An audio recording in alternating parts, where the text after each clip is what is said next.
Next we need to remove both the upper and lower intake manifolds, and to start we need to remove this upper cowl here and cross member.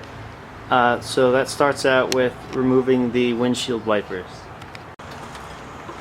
So we're going to pry this up right here, and there's a 15mm bolt underneath.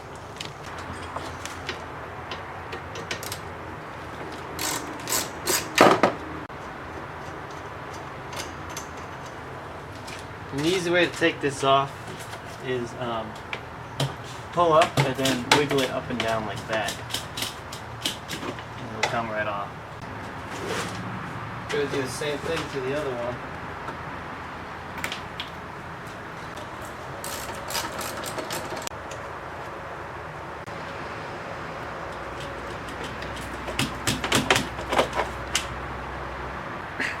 Okay, the cowl is held in by a bunch of Torx screws, so I'm going to take them off now.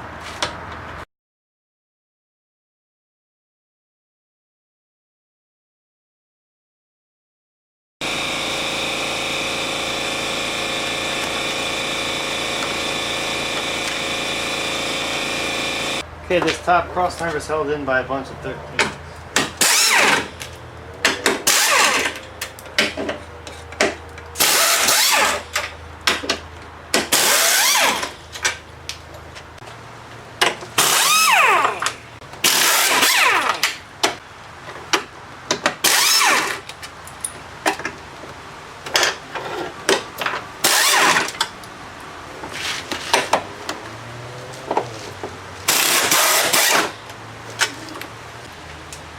Okay, this should just come off now. Okay, next we're going to remove all this ductwork.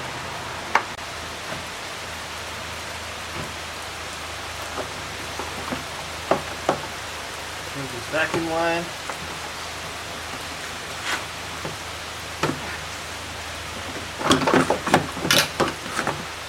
All this can come out as one.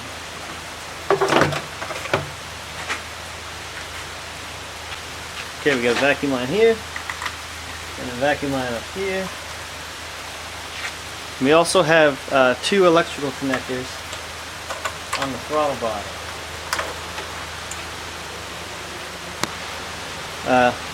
Also unclip this little vacuum hose from the intake. Okay, now behind the intake on either side, we have these little clips here that hold on the EGR pipe. There's one on the other side. We're going to take these off now. Okay, next we have these three brackets here. There's a 10s are on the top.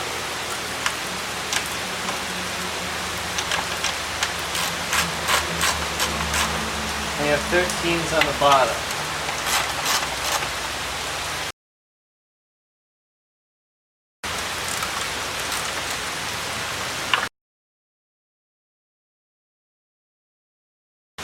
Also disconnect this electrical connector.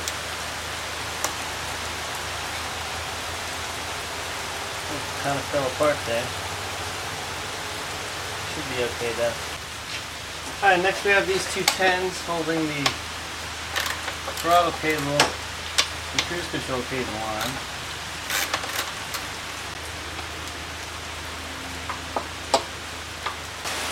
Okay, next we have the PCV valve connection.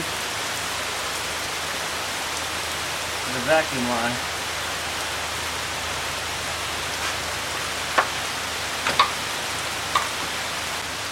And you have another small vacuum line underneath here attaching to this actuator.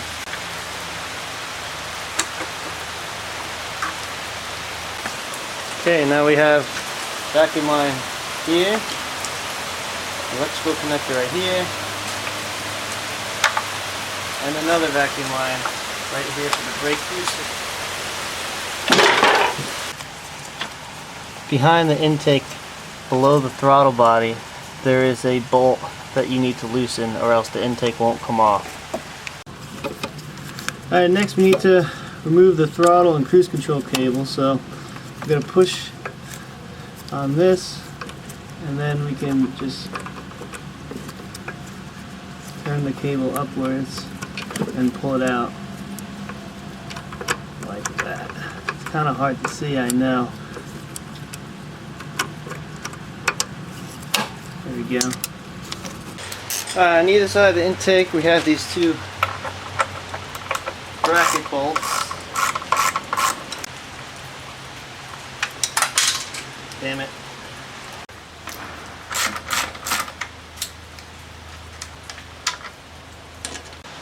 Alright, now we have the pins holding the intake, upper intake on.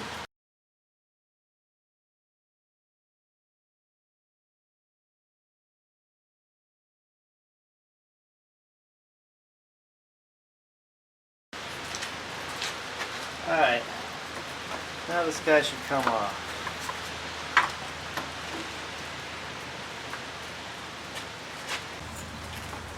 Okay, now we're going to remove the fuel rail bolts.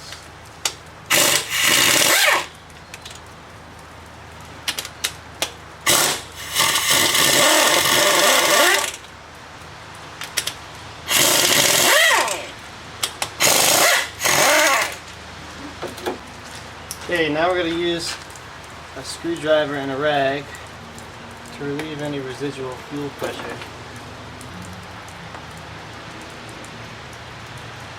And there is none.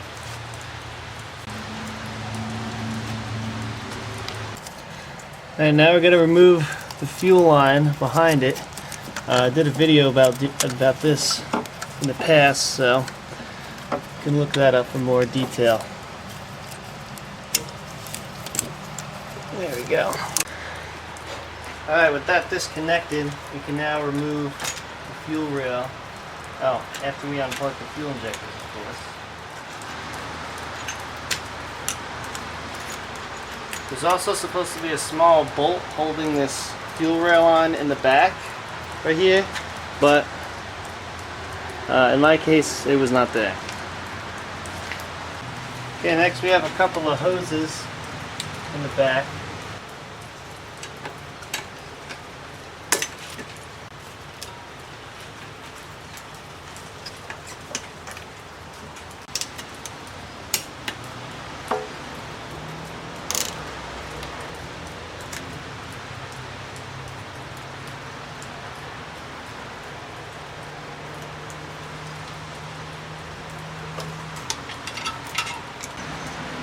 Okay, next we have the rest of the lower intake bolts.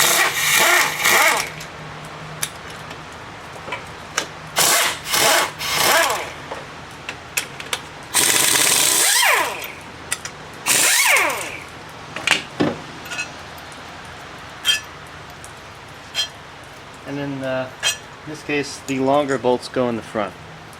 Before we take the intake off, let's disconnect this coolant temp sensor. Alright, take this off.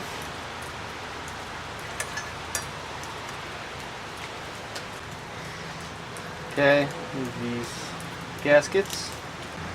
Disconnect all the coils. Let's remove the coils next.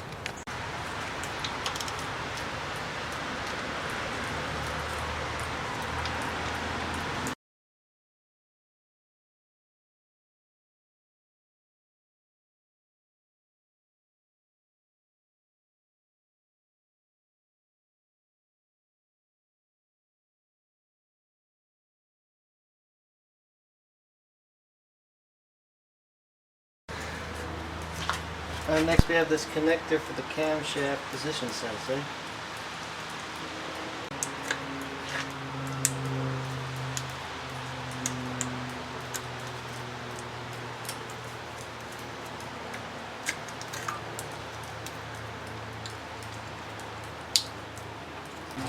We got a bunch of 10s holding on the wiring harness.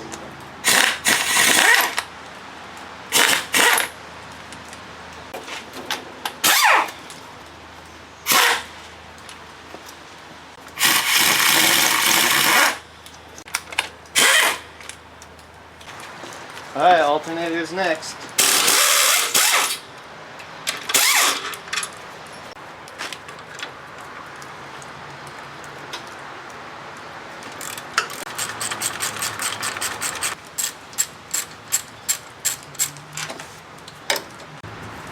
one is a pain.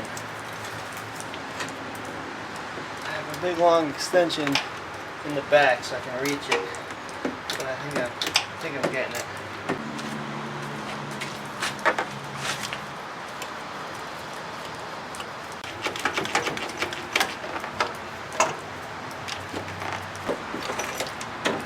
Now we're going to remove the electrical connectors behind it.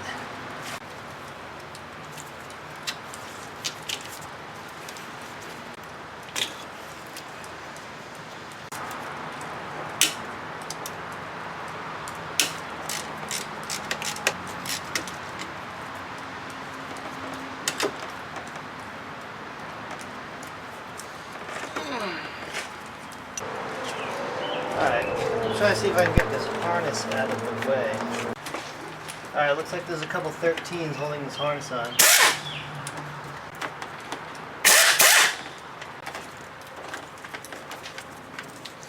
So that loosens things up a little bit. Alright, we got an electrical connector down here I'm going to disconnect so I can move the wiring harness. Had to go from underneath to get this connector. Let's disconnect these two main plugs as well.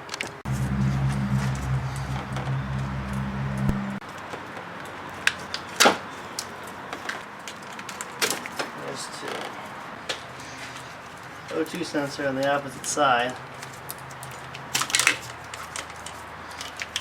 Then we have the compressor clutch.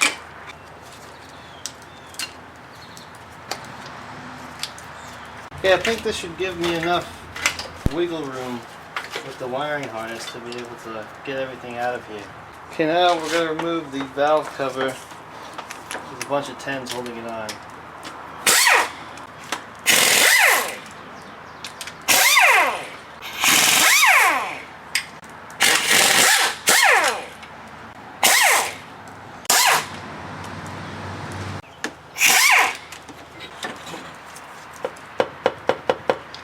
Well, it looks like the air conditioning compressor bracket is in the way, so we're going to need to remove the compressor and then the compressor bracket before we can take the valve cover off. Okay, now we have to remove the air conditioning compressor.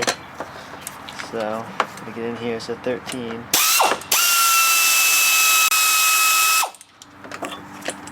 Doesn't come out all the way, but that's alright. Next one's right here.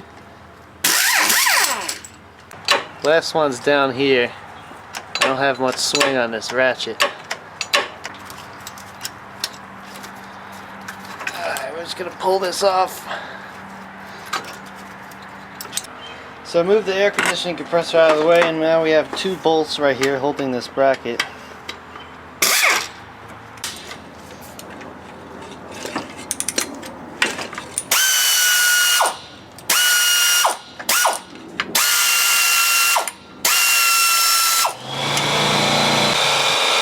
Now we have one more on the side.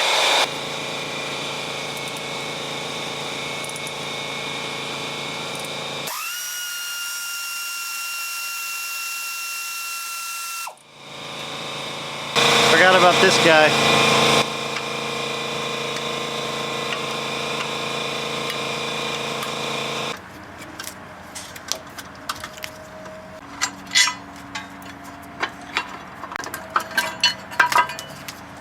Okay, now we're going to remove the inner timing cover bolts.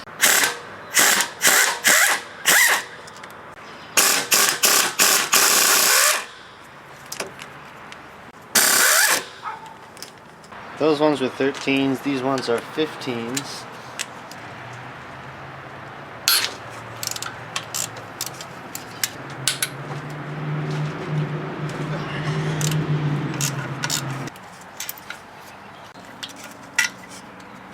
Okay, now we have a bunch of 10s holding this left cover on. Next we have one up here. Next we have these two. Also, I put a catch pan underneath because some coolant's going to come out. One more 10.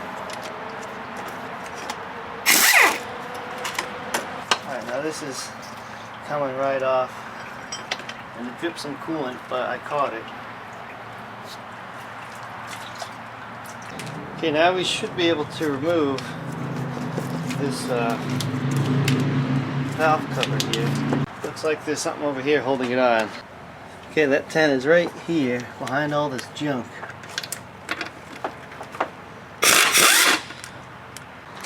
Okay, now I should be able to take this off. There's a ground right here. So right down here there's a ground. It's hard for you to see, but it's what's preventing me from moving the wiring harness. Right here. That's where it is. I'm going to take that off.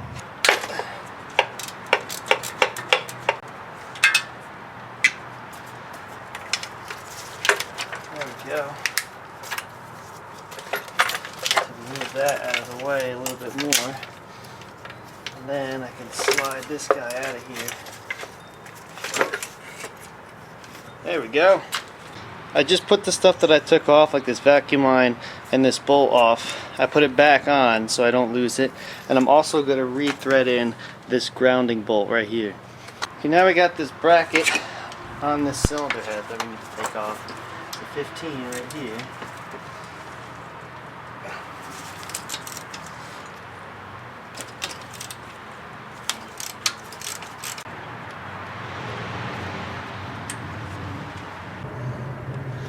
Alright, we got another 15 in the back holding this bracket on.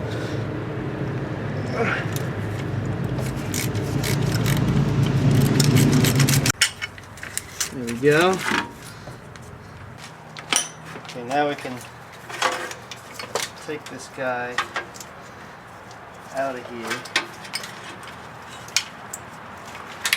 Has a bunch of vacuum connections on it. Yeah, just gonna thread these bolts back in so I don't have to keep track of them. Alright, so this exhaust on this car is held on by these V-band clamps. Now they're a really nice way of connecting exhaust components, but the problem is that the factory service manual says you can only use them once, and when you tighten them you need to replace them, and they are about maybe $35–40 a piece. So this procedure for head removal says to remove this and then remove the head with the manifold attached. But since I'm replacing the head anyway, I need to remove the manifold. So I'm going to just try to remove the manifold right here, keep it attached to the exhaust, and then remove the head. I think that'll be a lot easier and I won't have to buy new V-band clamps. Okay, so I soaked these bolts in penetrating oil. Let's see if they'll come out. Nope, that pretty much just rounded it off. Come on, 5/16.